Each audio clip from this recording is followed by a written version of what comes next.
A woman is violently pulled through the cobblestone streets, stripped bare, as her own children hurl rocks at her face. Her so-called offense? A rumor whispered behind closed doors. No trial, no evidence, simply an accusation that turned her neighbors into her executioners. But this is only the beginning. What follows is so grotesque that even the priests who perform the ritual are driven to vomit. This isn't fiction. This tragic reality unfolded countless times across medieval Europe. The methods of punishment employed were so mentally and emotionally devastating that even modern experts on torture still examine them today. In the next few moments, I will share with you the genuine documents, laws, and chilling testimonies that reveal a system of punishment so intricate, so theatrical, and so ruthless that it makes even modern horror films look tame. And here's what will truly haunt you. The architects of these torturous punishments weren't sadistic monsters. No, they were respected leaders, priests, and lawmakers who genuinely believed they were fulfilling God's will. Stick with me, because by the end of this video, you will understand why one historian referred to this as the most systematic destruction of the female body in European history.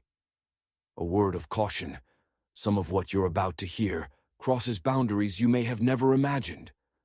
Before diving into the specific forms of punishment, it's crucial for you to grasp one fundamental truth. This wasn't chaos. This was a carefully planned system, a well-oiled machine of terror that spanned centuries and continents. From the snow-covered villages of Norway to the sun-baked squares of Spain, medieval Europe had one thing in common when it came to a woman's body. It was never truly her own. Once she married, she became a femic, a covered woman. Her identity, her value, her very body were owned by her husband. And just like any piece of property, damaging it was not a crime against the woman herself, but a crime against the owner. An adulterous woman wasn't just breaking a marriage vow, she was committing theft. She was defacing a man's most precious possession, his certainty about his bloodline. Think for a moment about the economic implications in this. In an era without DNA testing or birth certificates, the only way a man could be sure that his children were his was through the absolute control of his wife's sexuality. Her infidelity didn't just damage his ego, it threatened to reroute his entire wealth and inheritance to another man's lineage. It could disrupt family alliances and tear apart treaties between kingdoms. So, the punishment had to match the perceived threat. And that's where it gets grim. These punishments weren't just meant to punish a single woman. They were designed to send a message so vivid, so horrific, that every woman in every town would carry the images in her mind as a warning. The cruelty wasn't a byproduct, it was the very purpose. The violence was the message. And here's the truly disturbing part. The communities who carried out these punishments weren't filled with evil people. They were ordinary people, conditioned to believe that this level of cruelty toward women wasn't just acceptable. It was righteous, it was necessary, and most terrifying of all, it was holy. Let's start with the punishment that was considered the most merciful, the carting, or penance walk. But the gentle terms used to describe it mask something far more insidious. This was psychological warfare dressed as justice. The first tool in this twisted strategy was the shaving. Imagine you're a woman living in a 14th century German town. It's still dark outside when the bailiff and his men storm into your home. They don't quietly arrest you. They ensure your children are forced to watch as they drag you out of your house, taking you to the town square where a wooden stool awaits. A barber, often the same one who's been shaving your husband for years, approaches you, not to give you a trim, but to mutilate your hair. Historical records from Augsburg describe how they would intentionally make the shaving process as ugly as possible. They'd leave patches of hair, cut your scalp, and make you look not only shaved, but monstrous, diseased. One account from 1487 recounts a woman who begged the barber to at least make her hair even, but the crowd laughed. Her humiliation was their entertainment. But the shaving wasn't just about appearance. In medieval symbolism, a woman's hair was her crown, her beauty, her very femininity. Joan of Arc was accused of heresy, partly because she cut her hair. For a married woman, her hair, covered or bound, was a symbol of her modesty and her marital status. To shave it was to strip away her womanhood entirely. It was an act of unmaking. Then came the stripping. And this is where the punishment grew more calculated. Some regions left women in nothing more than a thin nightgown, while in places like England and France, the law mandated complete nudity. Why? Because female nudity in public wasn't just shameful, it was spiritually contaminating.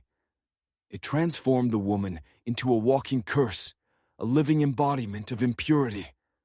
Now, the real psychological torture begins.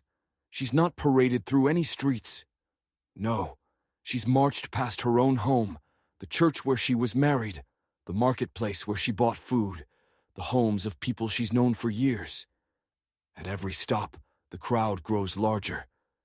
And here's the truly diabolical part. Participation wasn't optional. Town records from several cities show that citizens could be fined for refusing to witness these humiliating processions. Your neighbors, your friends, people you've shared meals with, were legally required to be there. Many took it even further. Court documents recount how the crowds didn't just throw rotten vegetables, but stones, mud mixed with human waste, and even dead animals. A record from 1342 in the town of Tus describes how a woman lost an eye when a sharp bone was thrown at her. Another story describes a pregnant woman who miscarried from the trauma. The authorities didn't intervene. This was working exactly as intended. The procession would sometimes last for hours. In larger cities, it took the longest possible route, parading the woman for 6 or 7 hours, either under the scorching sun or in freezing rain. Some women collapsed, some lost their sanity in the street, screaming incoherently, which only added to the spectacle. And when the punishment finally ended, she would be returned home, only to find that her husband had locked her out. Her children were instructed not to speak to her. Sometimes her belongings were already claimed by the neighbors, piled in the street. But the punishment didn't stop there. This ordeal left an indelible mark on the woman's life. She could never remarry, could never get work, and could never attend church without sitting in a special section reserved for public penitents. One chronicler from Paris recounts how a woman, 15 years after her penance walk, was still recognized on the street and spat upon. This was social death by design, and it was considered a lenient punishment, because when accusations lacked proof, the system had something even worse in store. Trial by ordeal. Even the name itself, trial by ordeal, sounds like something straight out of a dark and barbaric past. But here's the disturbing part. To the people of medieval Europe, it wasn't considered barbaric at all. To them, it was the highest form of justice. They truly believed that God would intervene to save the innocent and condemn the guilty, making what actually took place even more horrifying. The most common ordeal for accused adulteresses was trial by cold water. The theological reasoning behind this was twisted, yet ingenious. The water wasn't just ordinary water. It was blessed by a priest, sometimes taken directly from the baptismal font. The logic followed that since water, in baptism, was used to cleanse sin and welcome people into God's grace, it would naturally reject sinners. Pure water would not accept impure flesh. Here's how it worked. Based on records from numerous trials across England, France, and Germany, the woman would be brought to a river, pond, or specially constructed pool, usually at dawn. The entire village was required to attend. Again, compulsory witnessing. A priest would perform an elaborate ceremony, blessing the water and calling upon God to reveal his judgment. The woman would be stripped down to her shift, and then, this is a crucial detail, she would be bound in a specific way, her right thumb tied to her left big toe and her left thumb to her right big toe, forcing her into a position where swimming was impossible. Some regions added a rope around her waist, but this wasn't for her rescue. It was to retrieve the body if she drowned. The woman would then be thrown into the water, or sometimes forced to jump in herself while the crowd watched. Here's where it gets truly chilling. The woman's fate depended entirely on whether she floated or sank. Human buoyancy varies based on many factors: lung capacity, body fat, and the water's temperature. A terrified woman, breathing rapidly and shallowly, might initially float. If she did, she was considered guilty, rejected by God's holy water, and immediately pulled out and executed, sometimes right at the water's edge. But if she sank, that was seen as God's acceptance, proving her innocence. But here's the horrifying catch. A woman who sank couldn't swim or breathe because she was bound, and the authorities would wait, sometimes for minutes, sometimes longer, before pulling her out. A case from 1194 in England described a woman named Edgeth, who sank like a stone and was pulled out nearly drowned. She was declared innocent, but her brain suffered severe damage from the lack of oxygen, and she died 3 days later. She was buried as though she had been proven innocent by God's judgment. The psychological toll of this is unimaginable. You're accused of something, unsure if you're guilty, and your life is in the hands of whether you float or sink. If you sink and drown, was it because God abandoned you?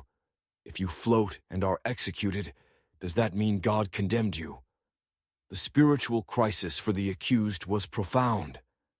And yet, trial by cold water wasn't the only ordeal used. In some regions, they used trial by hot iron. The accused woman had to carry a red-hot iron for a specific number of paces, usually 9. Her hands would be bound, and after 3 days, the bandages were removed. If the burns had healed cleanly, she was considered innocent. But, given the state of medieval hygiene, it was almost inevitable that the burns would become infected, which was interpreted as evidence of guilt. One record from 12th century Bavaria describes a woman who chose the ordeal over confession. Her hands became so infected that they had to be amputated, and she died a week later from sepsis. The court declared her guilty based on the infection and denied her a Christian burial. These trials were eventually banned by the Catholic Church in 1215 at the Fourth Lateran Council. Not because they were cruel, but because the Church deemed it theologically inappropriate to make God perform miracles on command. The suffering of the women wasn't the issue, it was the misuse of God's power. But despite the official ban, trial by ordeal continued in many regions for another century or more, sometimes under a new guise as tests rather than religious rituals. The horror did not cease. Women continued to drown, and the community maintained the illusion of justice. As terrible as these punishments were, they still could result in death due to misfortune or accident. But there was one punishment designed to ensure something worse. Survival, but survival that made you wish you had died. To truly understand the medieval mindset, one must grasp their obsession with permanent marks. In a world where many people couldn't read and documents were scarce, identity was often a visual thing. And for women accused of adultery, these marks were intended to be unmistakable. The laws are startlingly clear. The laws of King Knut, which governed parts of England and Scandinavia in the early 11th century, explicitly state, "An adulteress shall have her nose and ears cut off, not as an alternative to other punishment, but as the standard punishment." The law didn't say may, it said shall. So, let's break down what this brutal punishment entailed. According to court records and chronicles, the woman would be brought to a public square, sometimes bound to a post or held down by several men. A blacksmith or barber, professionals known for their sharp tools and steady hands, would carry out the disfigurement. There would be no anesthetic, no alcohol to numb the pain. Some regions even forbade giving the woman something to bite on, as her screams were meant to be part of the spectacle. The process usually began with the nose. It wasn't just the tip. It was the entire nose, sliced off at the bone. The blood loss was immense. Women would often choke on their own blood, and because of this, they were frequently held face down. Next, the ears were removed, either partially or entirely, depending on local customs. Afterward, the wounds were cauterized with a hot iron to stop the bleeding. The scent of burning flesh filled the square, and the woman's screams echoed off the surrounding buildings. The crowd watched, forced to witness what awaited any woman who dared betray her husband. One specific case from 1231 in a German town involves a woman named Gertrude, who was accused by her husband of having an affair with a traveling merchant. She denied it, but the evidence was scant. The husband's suspicion and the testimony of one neighbor who claimed to have seen them talking alone. According to local law, that was enough for conviction. Gertrude's nose and ears were severed in public, and the chronicler mentions, almost in passing, that she had 3 young children under 7 years old who watched the horrific act. The youngest child is said to have cried for days afterward. Gertrude survived the immediate physical trauma, but the consequences didn't stop there. Her husband, legally entitled to a divorce in cases of proven adultery, cast her out. Unable to support herself because of her disfigured face, she was unemployable. Her appearance terrified others, and she couldn't beg effectively because people would avoid her. Within 6 months, the chronicler reports that she was found dead in a ditch outside of town, with no one held responsible for her death. It was assumed that she died of starvation. The true purpose of these mutilations was not just to punish one woman, it was to turn her into a living, breathing warning. A woman who had her nose and ears cut off became a visible testament to the consequences of infidelity. Everyone who saw her knew exactly what crime she had committed. There was no hiding it, no starting over in another town. The punishment stayed with her, marking her for the rest of her life. Some regions had variations on this practice. In parts of Italy, for example, women were branded with hot irons, often on the forehead or cheek. The brand would usually consist of the letter A for adulterer. In France, some courts ordered not only the cutting of hair, but also the slicing of tongues, especially if the woman had protested her innocence too loudly. This level of public humiliation wasn't just about physical pain. It was a societal death sentence. The medical reality behind these brutal punishments made them even more horrifying. Many of the women who underwent these mutilations did not die immediately, but they suffered from infection in the days and weeks that followed. Medieval physicians had no understanding of antiseptic techniques, so the wounds often became infected, leading to fever and, eventually, sepsis, which would kill them slowly and painfully. However, legally, the death wasn't considered an execution. The woman had already been justly punished, and her subsequent death was seen as God's judgment. And perhaps the most disturbing detail that emerged from my research: there are court records that show payments made to the executioners or barbers who carried out these mutilations. They were paid per procedure.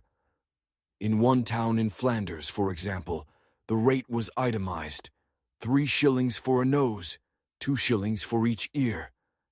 There was an actual price list for destroying women's faces. Mutilation, as devastating and permanent as it was still considered a punishment for common women.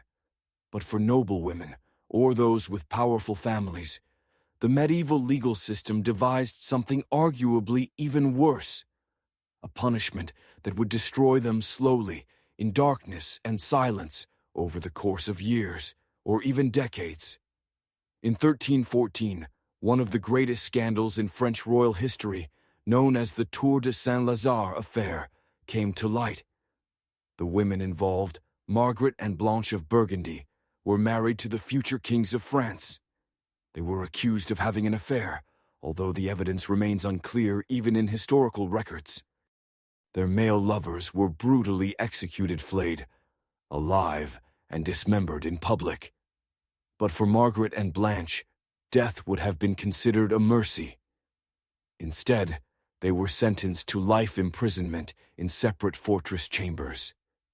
Here's what that imprisonment meant in reality. Based on architectural records and contemporary accounts, Margaret was locked away in a small chamber specifically built for her confinement.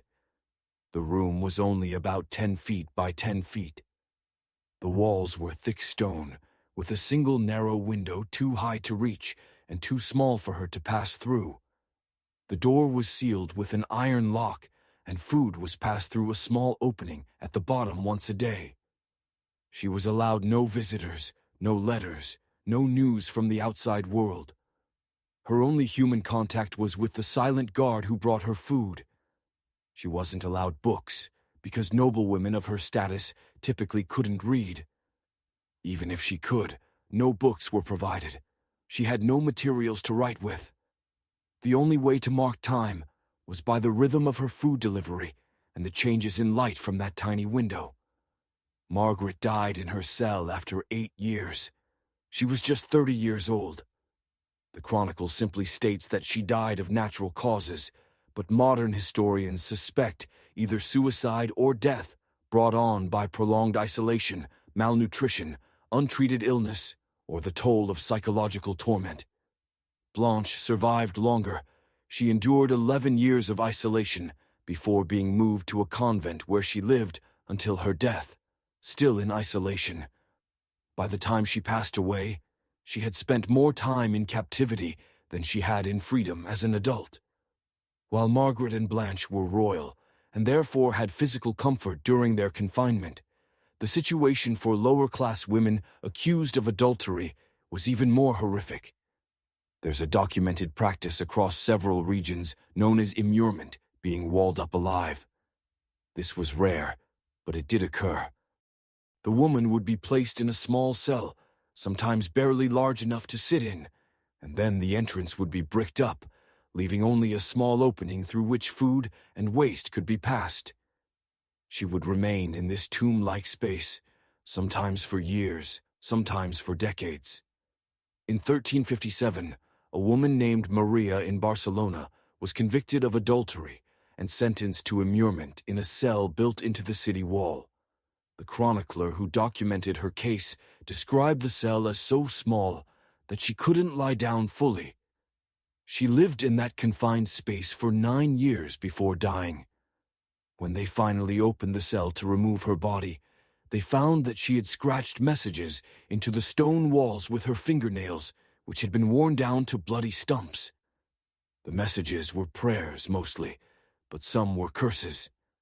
The psychological toll of such isolation is something that modern research is only beginning to understand. Solitary confinement for more than 15 days is now considered torture by human rights organizations. These women, however, endured isolation for months, years, and sometimes even decades. Here's the most cruel part of all. This punishment was framed as merciful. The authorities justified it as giving the woman time to repent, to reflect on her sins, and to reconcile with God before death. Her suffering was seen as a form of spiritual purification. Some women went mad during this prolonged isolation. Chronicles describe women who stopped eating, who banged their heads against the stone walls, or who spoke incoherently when the food was delivered. But there was no psychiatric care, no intervention. The madness was viewed as either demonic possession, a final stage of repentance, or punishment from God. The isolation itself had the desired effect. These women who had once been visible members of society were completely erased from it. Many were not even allowed to be buried in church cemeteries when they died. Their names were struck from family records. They became non-persons. And all of this, the mutilation, the drowning, the public humiliation, the living death, was justified by the same system. A system that brings us to one final, enraging truth about medieval justice. Let's turn our attention to the men, because while women were being mutilated, drowned, and buried alive for adultery, what happened to the men they allegedly committed adultery with? The answer will infuriate you. In most cases, the punishment was a fine, sometimes banishment for a period. In rare cases, men were subjected to public penance, like wearing a sign or making a donation to the church. And that's it. The double standard wasn't subtle, it was explicitly written into law. The Saxon Spiegel, one of the most influential medieval legal codes, clearly stated that both men and women could be punished for adultery. But here's the key difference. A man's adultery only counted if he was sleeping with another man's wife. If the woman was unmarried, or if the man was unmarried, it wasn't considered adultery for him. It was just fornication, a minor sin requiring confession. But for women, any sexual contact outside marriage was automatically considered adultery, end of story. The crime wasn't just the act itself, it was the violation of property. Even in the rare cases where men were punished equally, there were always ways to escape. Nobles could pay fines. Men could invoke their right to trial by combat, where they would physically fight their accuser, something women were never allowed to do. Wealthy men could even hire substitutes to fight for them. The entire system was constructed with built-in escape routes for men, routes that women had no access to.